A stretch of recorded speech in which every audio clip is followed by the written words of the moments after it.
We'll start the recording. All right, it's my great pleasure to welcome Professor Coifman from Yale University, who will speak today on the phase unwinding analysis on Hardy spaces. Please. Okay, thank you very much for the invitation here. And what I would like to do is tell you sort of a story of various developments of using complex analysis as an analytic tool to understand functions which are highly oscillatory. So highly oscillatory, I mean things which looks like e to the I over x, right? And which means that the number of oscillation increases, the instantaneous frequencies blows up, right? So when you reach zero, this oscillates at infinite speed. So this is a problem in general that one could not, Fourier analysis can deal with it, but I'm sorry, here. But it's hard. And my point I will try to describe a program that goes way back into antiquity. I mean, it started, how do you use essentially Blaschke products as a tool to prove some theorems. And if you go back to Hardy, almost 100 years ago, and other people in that, the brothers Rees and so on, Blaschke product was used in order to take a holomorphic function and define its square root, right, or something, and getting rid of the zeros, taking the square root of the non-zero part, and so on. So those tools were done, but it was quite primitive in some ways, and we understand them. The work I'm going to describe is joint collaboration between actually Guido Weiss already a long time ago, Michel Naon, Steinerberger, Haotiang Wu, Qian Tao, Jacques Perrier, Alex Grossman, and Yves Meyer in the past. So there are many people involved, and I'm not going to discuss them as we go along. I'd rather discuss the remarkable aspects here. So in the image that we had on here, this image is an image of the phase of a very specific oscillatory holomorphic function where the droplets that you see here are basically correspond to the zeros of the holomorphic functions. And as you can see, they sort of accumulate on the boundary, which is the roof of that. So I'll start by very simple things. First of all, some remarks about the theorem of Takanaka and Malmquist that was done about 100 years ago, independently by the two of them. Their goal in life was to take, say, on the upper half plane or in the unit disk, pick a collection of poles which are reflected poles from the disk, poles outside the unit disk, and those define rational functions. And the issue was, how do you construct when do the rational functions span all of H2 of the unit disk? And the second question was, how do you build a basis of rational of those rational functions, or of H2, if you wish, of the unit disk, using rational functions with poles outside the unit disk. So they observed that in that case, you can take any collection of roots inside, you can take any sort of Blaschke type function, z means minus a over 1 minus a bar z, and you can build, and if the a's have the property that the sum of their distances to the boundary is infinite, then they prove that this spans all of L2, those functions span L2. And if you want to build an orthogonal basis, there's an explicit formula. In some ways, it's the only explicit formula that's non-trivial, or non-simple, if you wish, that exists. I mean, usually for orthogonal polynomials, you may have some explicit formulas. But here the explicit formula is you just consider the partial, you order the poles, if you wish, which are 1 over aj bar in some order, any order you want, and then you define the Blaschke factors. Can you see my cursor here? Yes, yes, we can. Okay.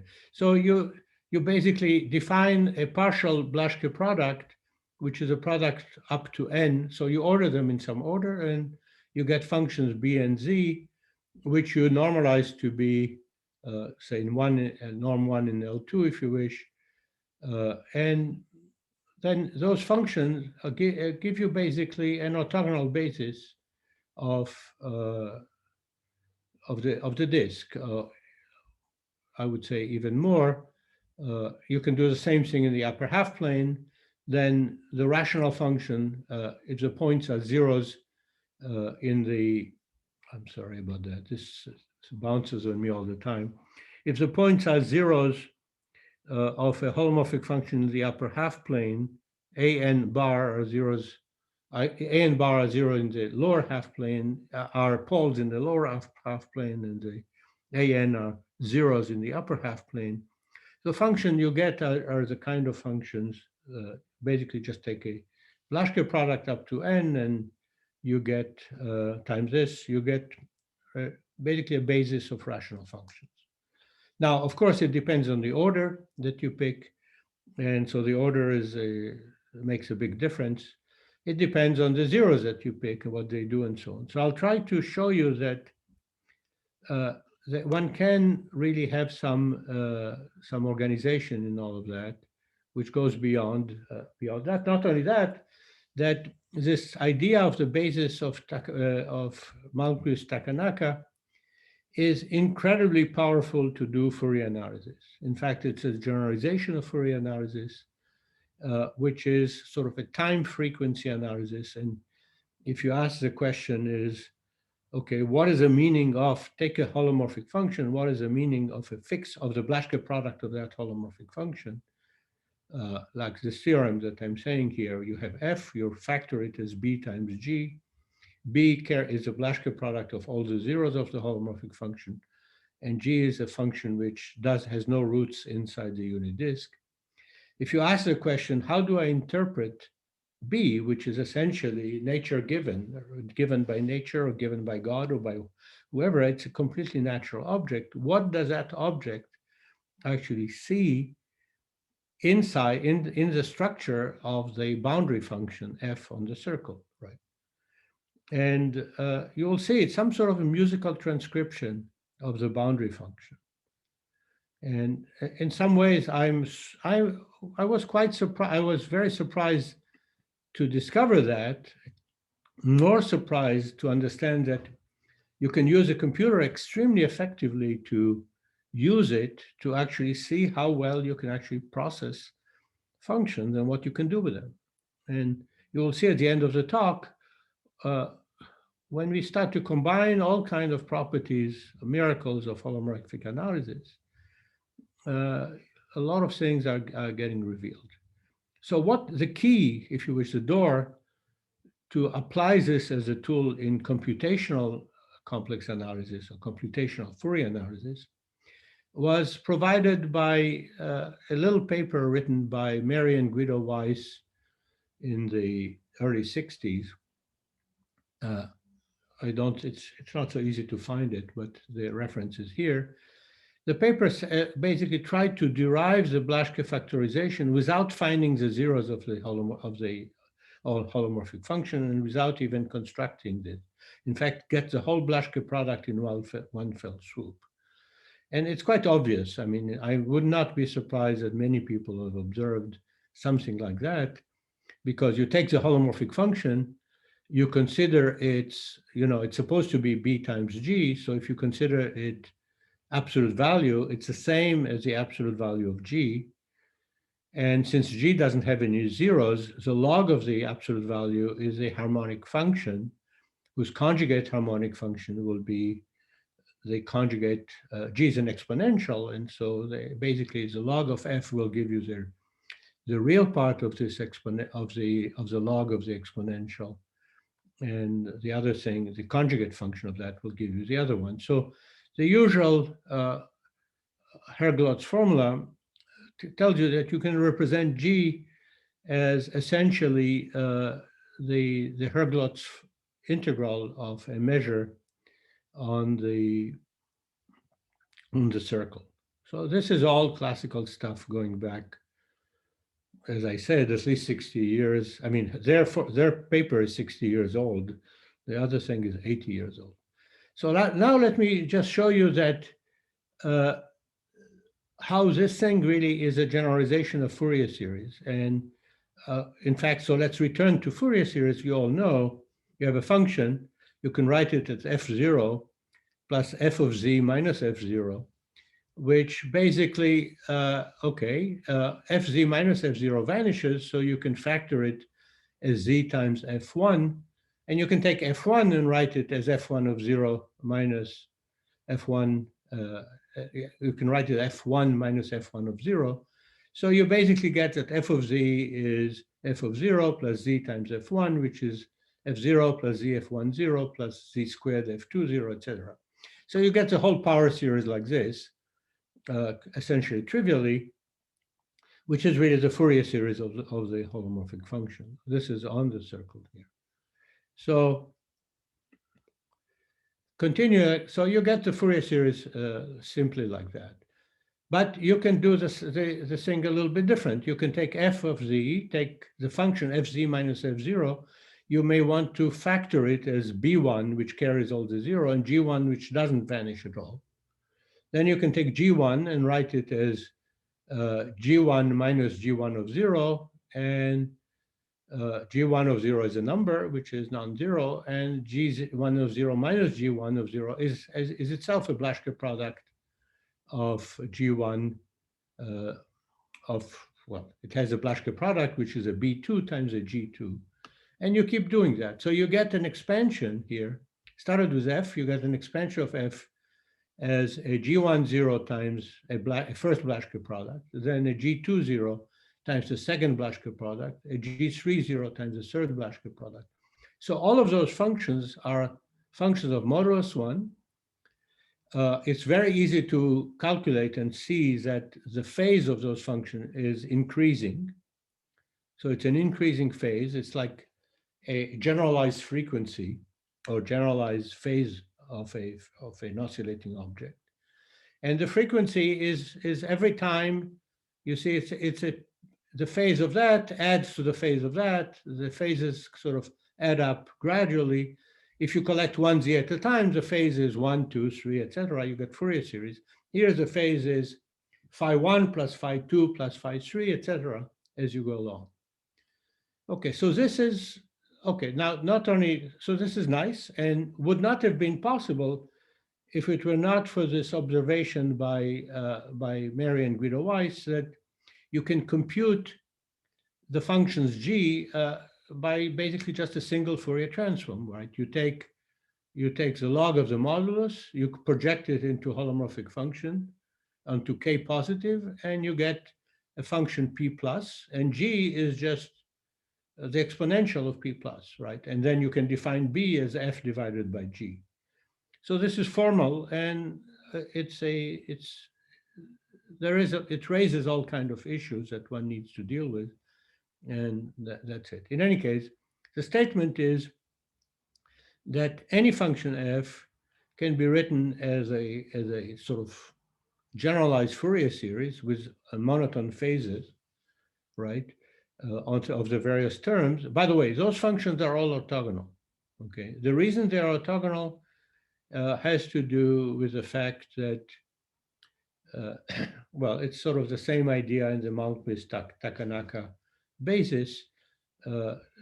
If you take the dot product between one of them and the preceding one, then you're left with the last one, which vanishes at 0. So the integral of the last one is 0 automatically. So orthogonality is trivial. So this is an orthogonal set of functions, and the original function is developed automatically in terms of those.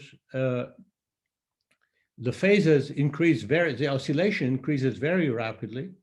in fact, much more rapidly than the corresponding terms of the corresponding Fourier series. And it's very easy to prove that because the Fourier series converges in HP for p larger than 1 to the original boundary function, those series do the same thing.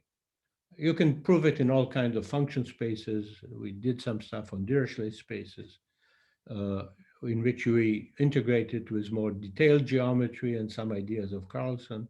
But here, the point is, this is an unwinding of the function f.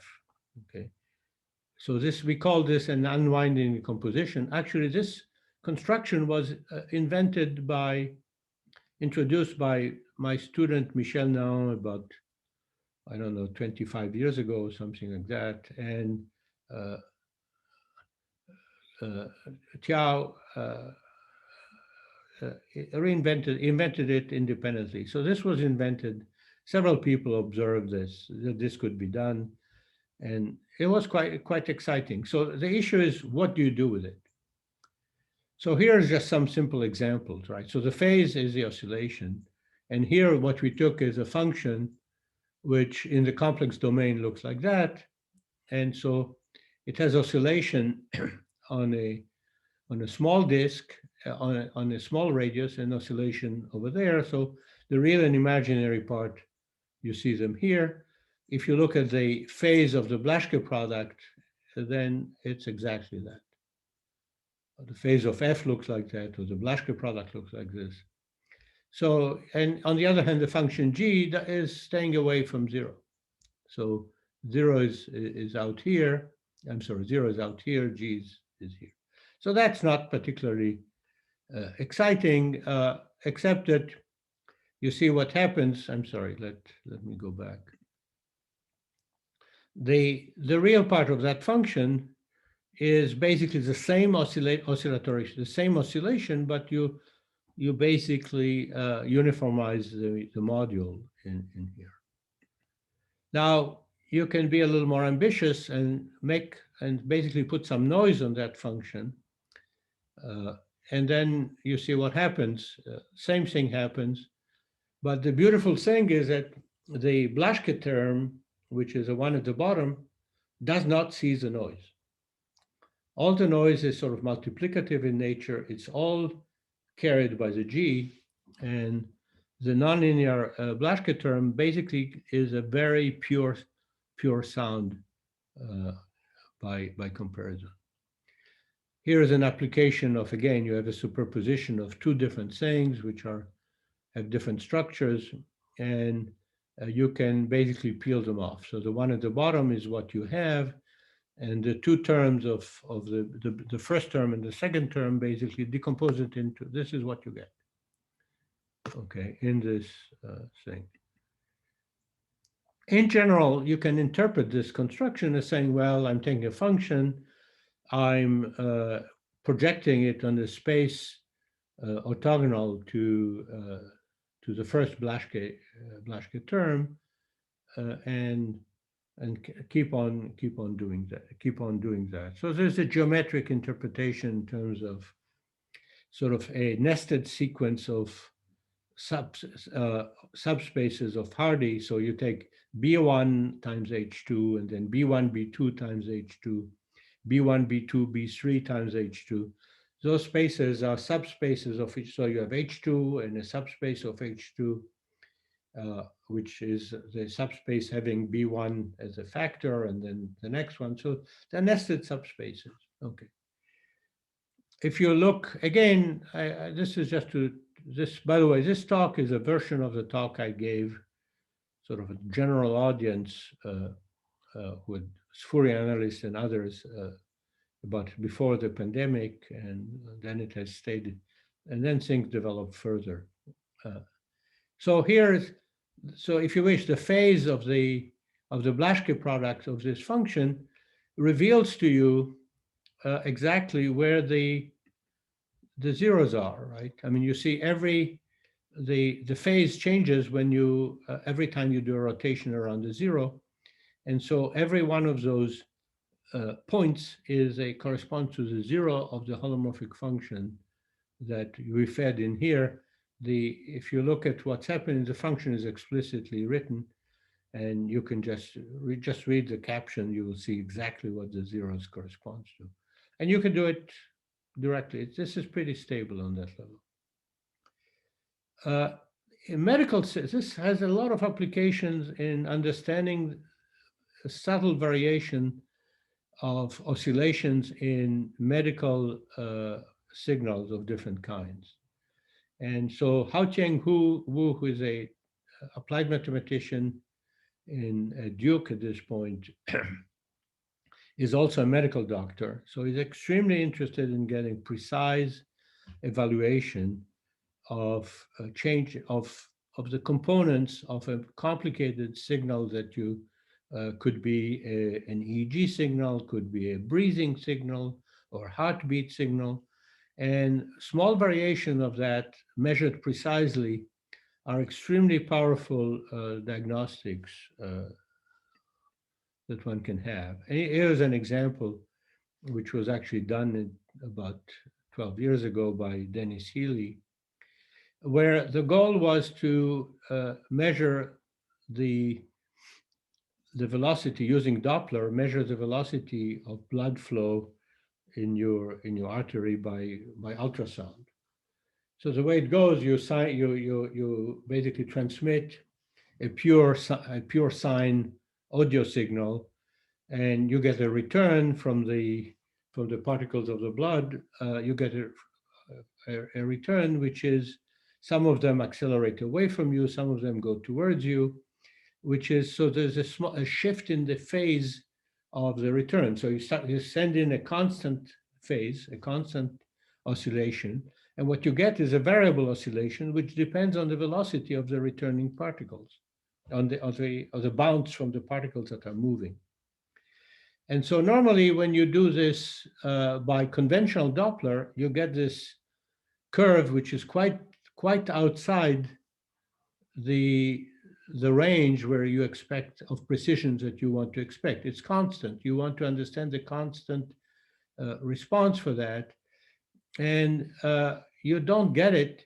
You don't get it because that will tell you exactly what is the velocity of the blood. What you actually get in conventional instantaneous frequency is that. With Blaschke instantaneous frequency, you get a much more precise variant. Here's another example of nature.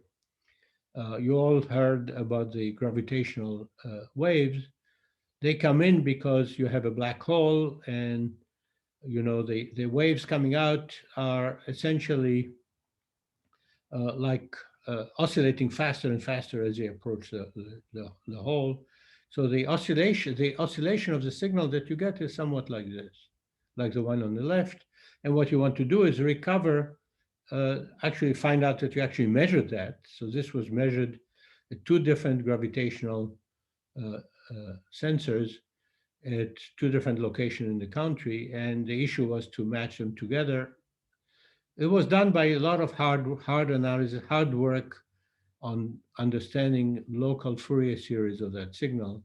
But here with a Blaschke and somewhat a little bit more, it works pretty well. Okay, so let me change gears for a second and go beyond those Blaschke factors of Takanaka and Malmquist to signals, functions which are highly oscillating. So look at a very simple function, right? The exponentials of, so this is in the upper half plane I'm looking.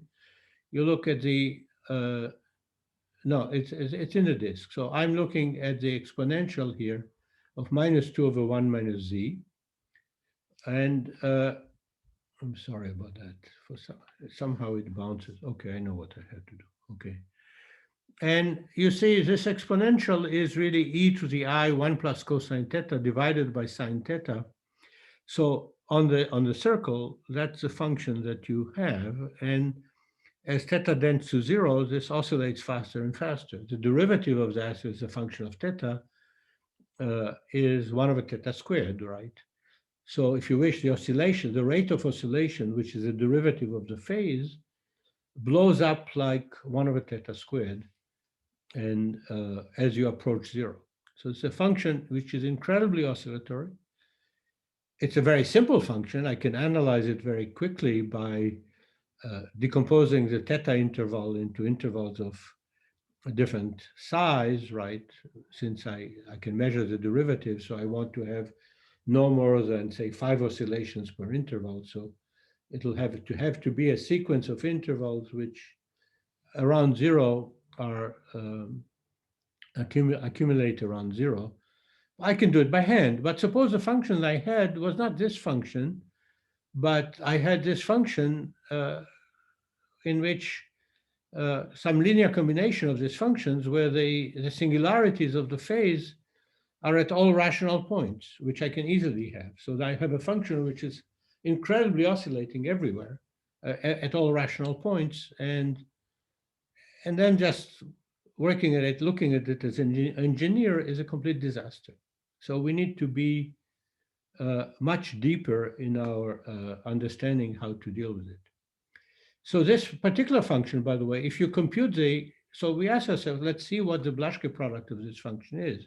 You can compute the zeros very simply, and they are, the zeros basically accumulate at 1, and 1 over the distance to 1 is like k², which looks like the derivative of sine theta, of 1 over sine theta, right? So if you want to plot it here, this is a plot which is, it was mapped to the half, to the square so that we can see the plot, we'll see it better. The zeros basically correspond to the points which are at the end of the droplets. So here's 1 0, here's another 0, here's another 0. They accumulated 0. This distance I stretched it out so that it should come like a parabola here. And so I took 1 over square root of the distance of the 0 to have a better display. So that's why you see a line here. Okay. So the zeros are organized like this. They all accumulate here. And what you see is just a phase. This is just the image of the phase of the Blaschke product of this very simple function, which you will see in a minute. We'll return to it. It has a remarkable, first of all, it's quite remarkable in many ways. So on the half space, the Blaschke product of this kind of function, of this function is very easy. And I would like to do something. I would like now to change gears for a second. Let me try move this. I have my screen is split in a funny way.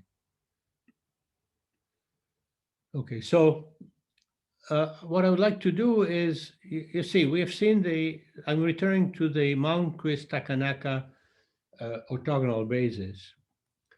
So this is a basis, what we wanted to do, this is work with Jan-Olof Stromberg that we did years ago, and then Jacques and I did the explicit calculation. We wanted to have a basis of the Hardy space, H2 of the upper half plane, which was essentially a wavelet basis. So as you know, there's wavelets, which is a Mayer wavelets and the Dobschi wavelets and so on. All of those wavelets do not admit a natural, are not basis of holomorphic functions, they're basis of real functions.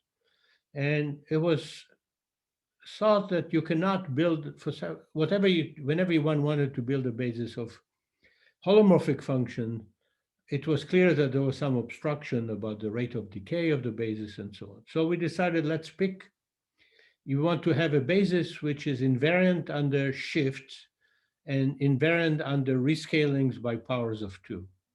Okay, so we started with a grid, which is a hyperbolic grid in the upper half space, which is a grid of points which are integerly spaced as integers on the line I plus j, right? And then you rescale them by 2 to the n. So you have, at each height, you have a grid whose the points on a given level are at distance 2 to the n. As n goes to minus infinity, you approach the real axis, but otherwise all the points are in the upper half space.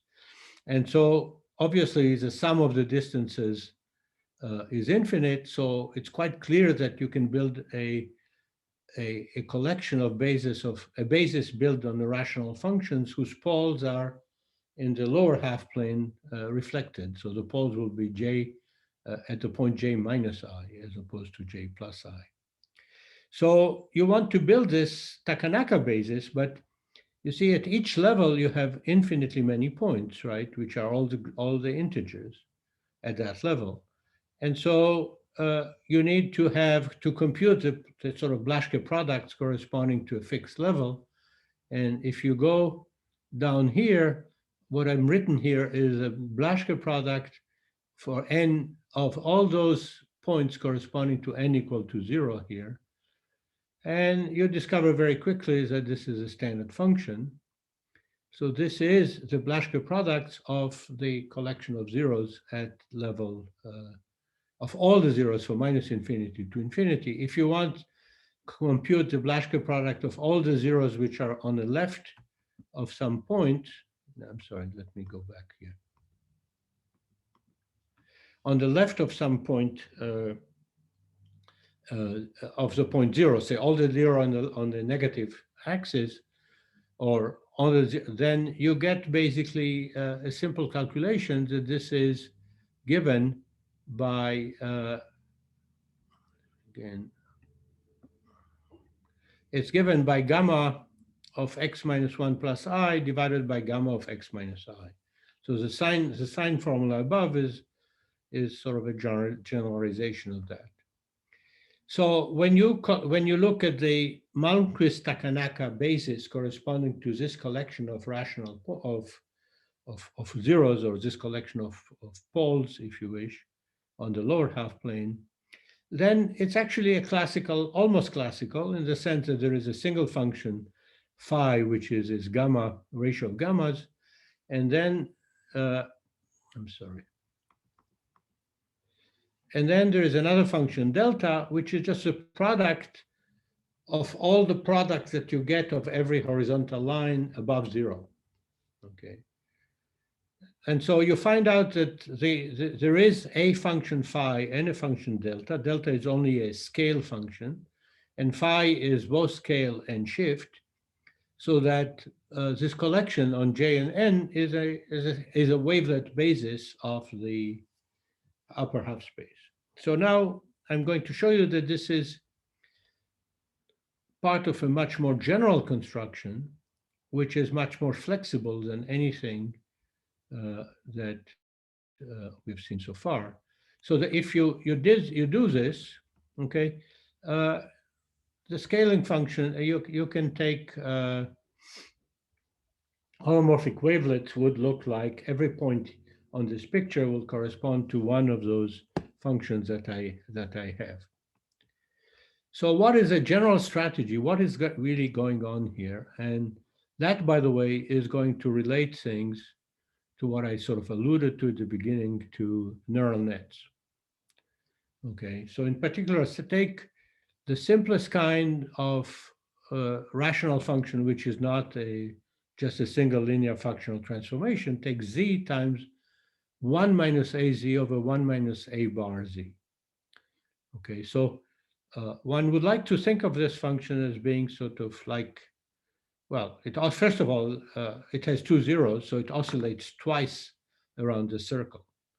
Then you can take this function and it defines a dynamical system on the circle by iteration, right? You can take the function, compose it with itself n time, you get a function beta n of z. So beta 1 composed with beta 1 is beta 2 composed with beta 1 is beta 3, etc. So you have functions which you can view them as sort of rescaling the circle. So you have the circle when you do one evolution, one circulation around it, but then this is twice, and then you have 4 times, 8 times, and so on. Okay, so it's easy to prove that. So you have a sequence beta n of functions which have more 2 to the n zeros. So you have, if you count the total number of zeros and their distance to the boundary, it's infinite. So this collection of functions, if you look at the collection of zeros, they generate a Malmquist-Takanaka basis, which is essentially like a wavelet basis. On if I'm on the circle, will be on the circle. If I'm on the half line, it will be on the half line. But it will depend on the choice of A, and it will depend on what dynamical system I really built. I could take any function. I could take z squared times 1 minus a bar z. It'll do the same thing. So the function, in other words, Malmquist-Takanaka tells you that if you have a succession of sort of Blaschke products, then the collection of, and you order them in some ways, the collection of partial Blaschke products will give you a basis of H2, and you can view this sort of doubling, period doubling, not period doubling, period chopping strategy as getting finer and finer, more and more oscillation in the circle, higher and higher frequency.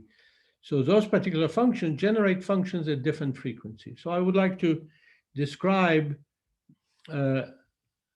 some examples. Let me skip this. So here's what happens. This is what happens when we do this iteration and look at what happened to the zeros of that system. So take A to be 1/2 plus 1/10 of I, and take the function z times z minus a over 1 minus a bar z, and iterate it 8 times. So first think of the node occurring here as the first function. Then you have so the first function is those two.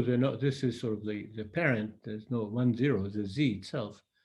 Then you have 2 zeros, and then they split into 4 zeros. Then each one of them splits into 2, and so on. So you get that. But it really depends on the choice of A. You see, eventually, this is an iteration function system on the circle, right? I mean, view those functions on the circle, and it generates a dynamical system on the circle, which has all kinds of invariant measures and all kinds of behaviors on the circle. This is pretty well understood, by the way.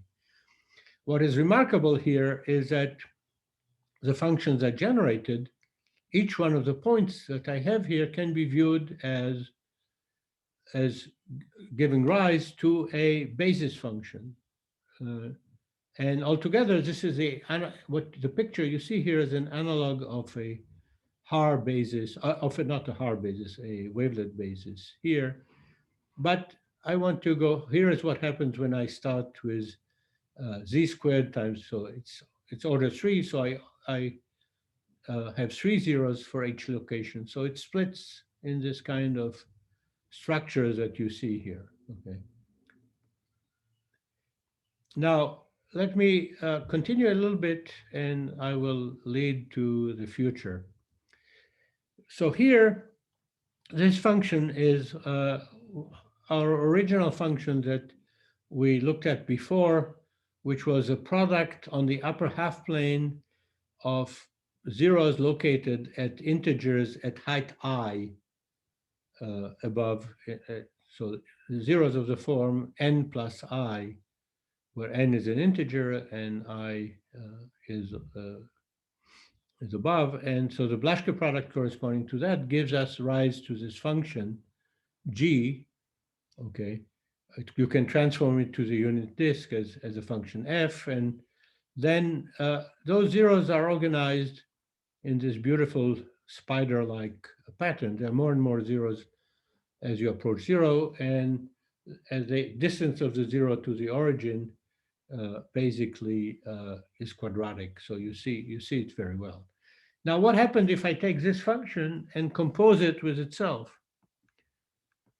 You get this sort of double spider, right? And compose it with itself again, you get more and more complexity in that. So now I want to relate this to something which is very much in vogue among people trying to apply computers to learn functions as you go, which is the what are called deep nets. So what I'm going to tell you is essentially that the phase of this Blaschke product that we have here is a net, is a neural net. So let's look at what we have. So let's assume that you have a product of a k of z minus ak divided by z minus ak bar. So this is a Blaschke product on the upper half plane. Ak is alpha k plus I beta k.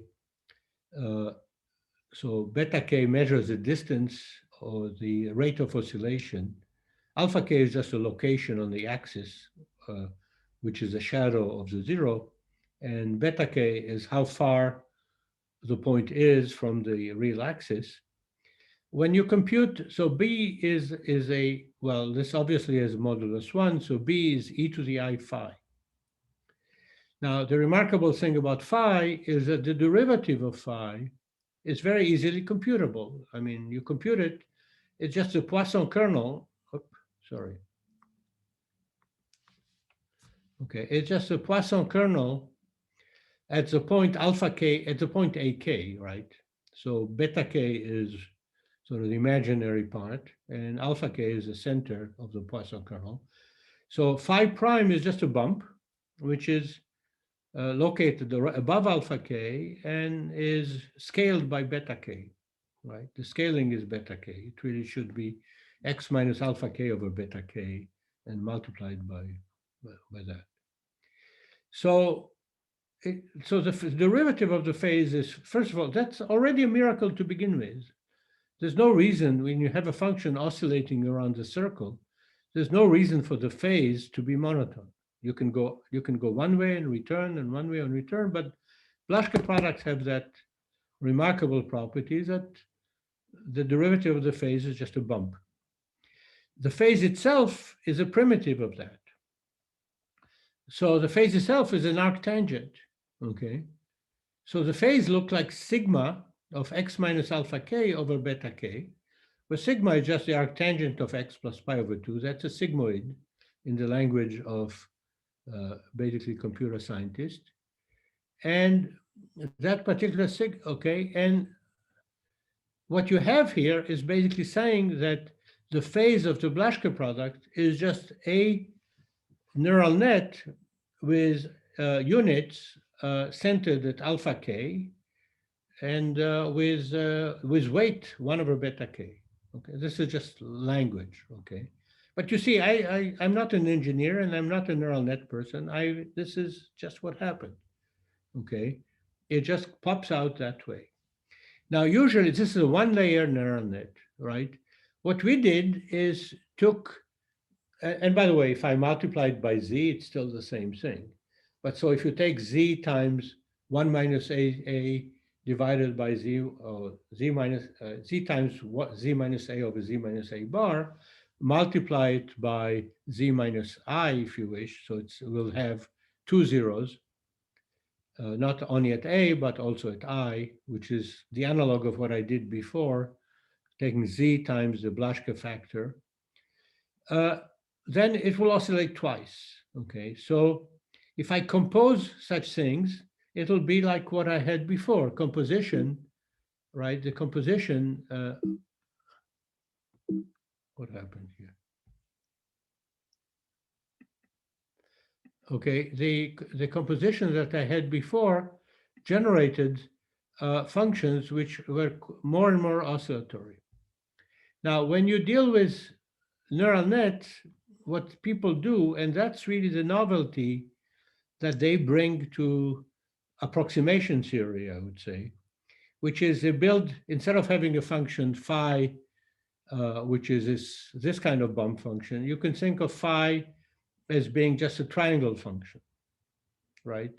So it goes up and comes down. This is what they usually do, and that's called that's sort of a piecewise linear unit of a neural net. What they do then is they compose it with another unit like this, and they compose different functions like this, one with each other. every time you compose, you get another layer of what is called a neural net. We have done exactly that here. We have composed of the neural net defined by, defined by our original function, this with itself. So this by itself is a one layer neural net. I compose it with itself. I get the two layer thing. And so the two layer thing allows you to have much higher precision, and I can obviously continue this game further and further. Now, the point is this: I did not introduce artificial functions. I just did not do anything. The composition here is sort of a natural operation among holomorphic functions, which is, by the way, not so natural among standard analysis, real analysis.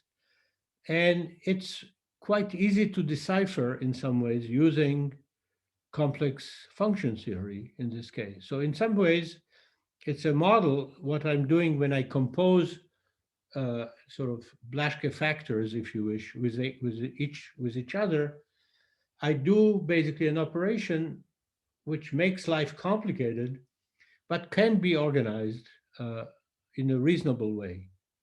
So in particular, I mean, this is what happened when we did it before.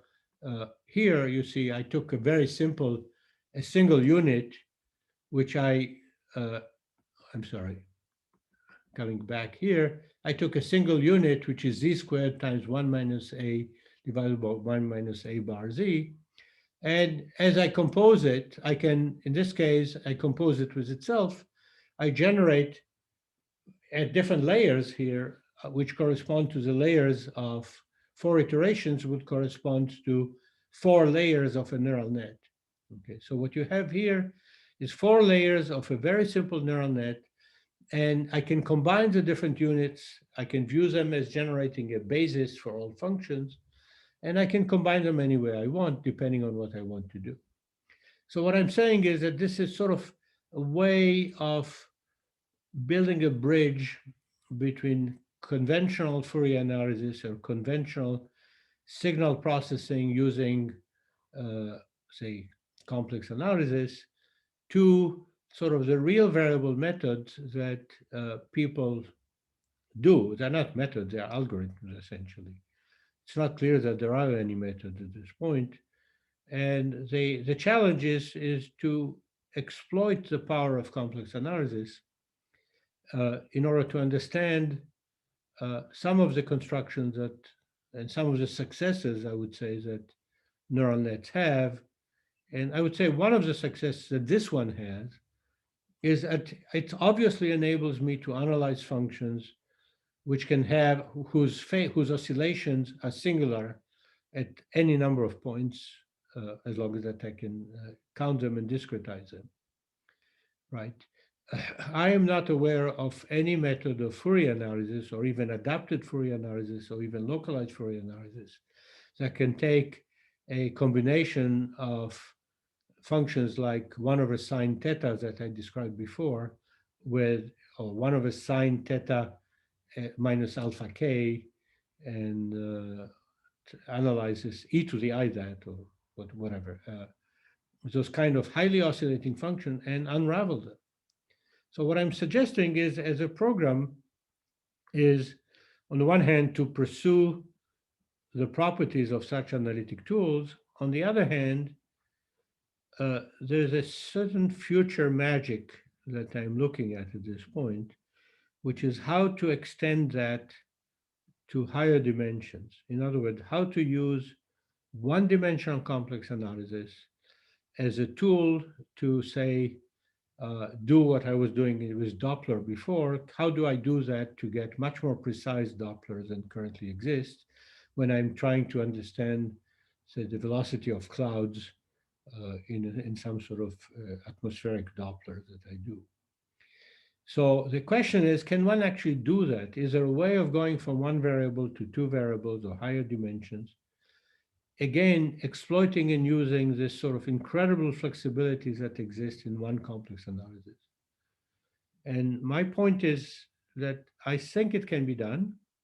it basically relates to what is called the radon transform and various methods of looking at sort of plane waves and superposing them.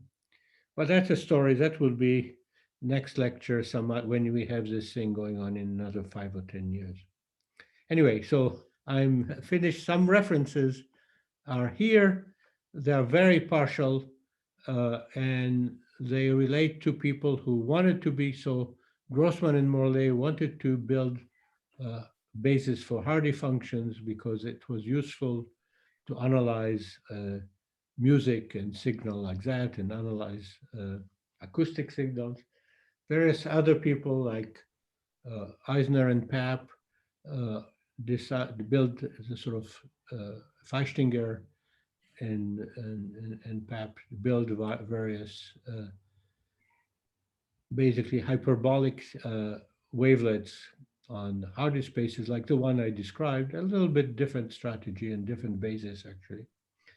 Weiss and Weiss I described. Chiao Qian is the one person who invented, independently of us, this sort of phase unwinding decomposition.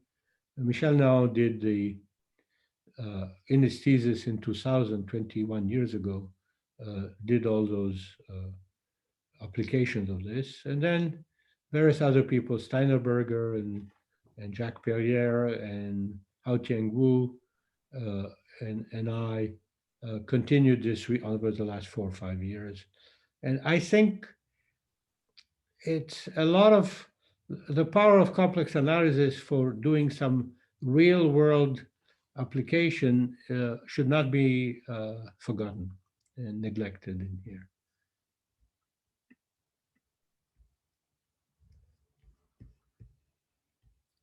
So I'll stop my share.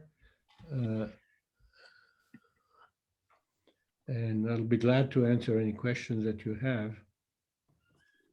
Thank you very much.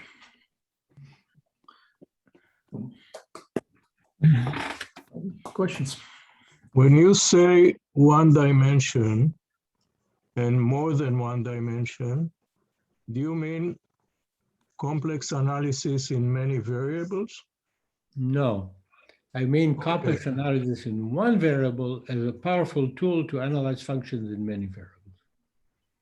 Okay, so yeah, I mean, you cannot. But the variables, the many variables will be real. Yes, you take real function. You can take real functions. So I'll give you an example.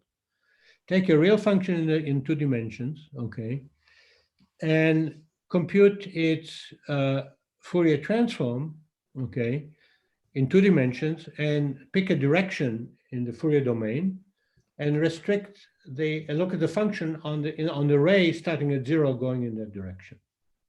That's a holomorphic function, right? That's a restriction, right? It's a function whose frequencies are positive, so you can view it as a restriction to that particular direction of a function in the plane, which is holomorphic, which is constant in the direction perpendicular to the one you have described, and holomorphic in that restriction of a holomorphic function in that direction. Okay, so I'm saying that trivial functions in higher dimensions, which are, say, harmonic or holomorphic functions in dimension 2, which are restriction of holomorphic in 1 dimension. Just pick a function in 1 dimension, which is holomorphic in the upper half plane, and extend it as constant in the perpendicular direction. Now you have a function which is harmonic in 3 variables, right? Which is the upper half plane above the plane, if you wish.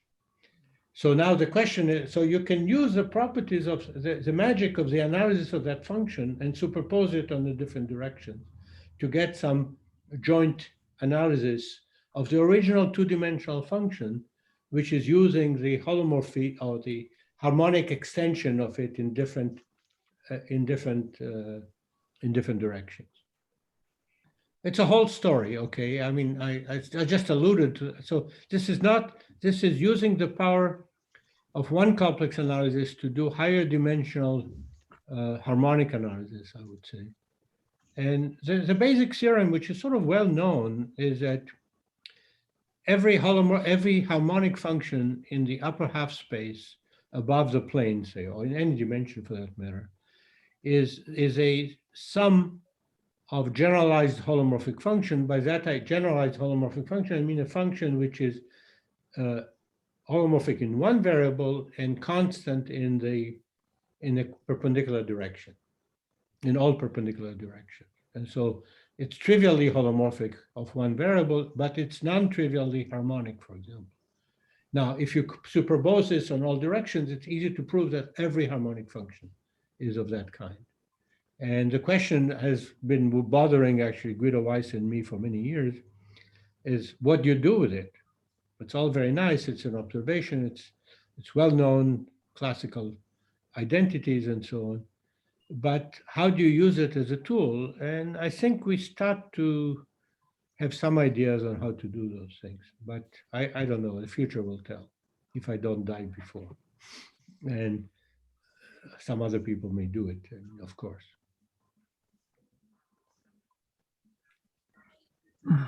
So this is not several complex variables.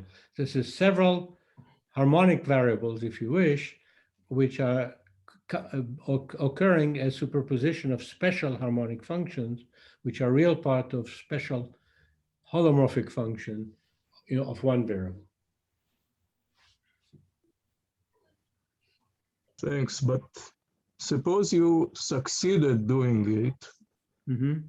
can you then go back to many complex variables? No, I have no idea how to do any of that in several complex variables. I have very good ideas on how to exploit it as a phase analysis tool in any number of variables, but where you analyze the phase as it changes in different directions.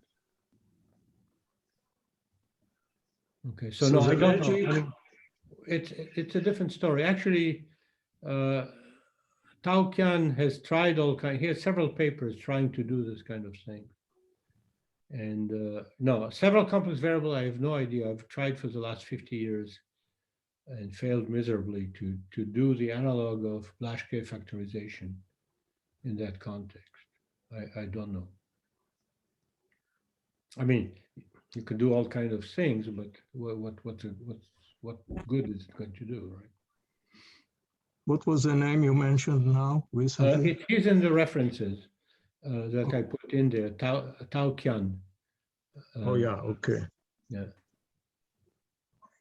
So if I can just go on, the magic of one variable complex analysis is very restricted to this one variable, right? As magic. Right. And you try to pull that magic to via harmonic analysis. Mm-hmm. Mm-hmm. Okay, with some limitation, with some clever way about this perpendicular. Yeah, it's not clever. I mean, it's identities which are well known. Let me give you an example. If you look, if you ask yourself, what is in 3 dimensions, ask yourself, you look at spherical harmonics. Spherical harmonic are harmonic polynomials of x1, x2, x3, which are homogeneous of degree k. So the basic well-known spherical harmonic is you take x1 cosine theta plus x2 sine theta plus I x3, okay, to the power k, okay. That's obviously harmonic because the sum of the coefficients squared is equal to 0, right? Okay, it's also harmonic because if you look at this as a polynomial in Z, okay, with Z, x1 cosine theta plus x2 cosine sine theta is a variable t, and ix3 is a variable s, and t, you have t plus is to the power k. It's holomorphic in t plus is. What it does in the other direction, it's constant in direction perpendicular to cosine theta sine theta. It doesn't change. So it's a basic holomorphic function of the kind I'm describing. Now, it's a well-known formula that all harmonic polynomials are superposition of a theta of this particular one that I just constructed. That tells you that all harmonic functions are superposition of a theta in K of all of those power series, okay, of any power series in K of this expression. So you got complex analysis is part of harmonic analysis, conventional harmonic analysis in R3. Okay, it has been there. Those formulas are known for at least a century and a half. Okay, and the problem is that nobody used them for anything, except for to demonstrate, to prove, to give you a nice identity or something, nice formulas on Legendre polynomials and spherical harmonics and stuff like that. Okay, what my point in all of this is that I think there is a good reason to want to rediscover our ancestors and relate them to sort of to current analysis, right? The bridge has not been broken, it just has been forgotten. That's great. Thank you. Other questions? I have one question. If Ronald, you mentioned that the noise is carried by G, not by the Blaschke product. From a pure mathematics point of view, what is the explanation to this? Well, I was cheating a little bit. The noise I took was sort of a multiplicative noise. Okay. And so you expect it, so it does not really affect the rate of oscillation unless it's very big multiplicative noise. Okay, but as long as you stay away, that you can put conditions under which this is a theorem. Okay, what I described was not a theorem, was a heuristic. Okay, you can put conditions that if your noise is one which is multiplicative with some condition on the size relative to the sort of the amplitude of the actual G, then the thing is correct. Okay, but in general, our experience is that this is what happens. So this is not. Let's view it as an experimental fact. Okay. Okay. There's a lot of things to prove, actually. By the way, there are people who proved things like there are questions like in this decomposition of a function in the unwinding decomposition. Does it converge almost everywhere? And so there are some people who have started to prove that kind of thing. Have proven some. I don't recall the name of the person, but people are trying to do that. But that's interesting by itself. The other thing that's interesting by itself from an analytic point of view, which is in what way are the phase functions that we construct in the decomposition relate to the constructions of Carlson for the almost everywhere convergence of Fourier series, which are very much like that. Carlson does things like that, but that does it by real variable, right?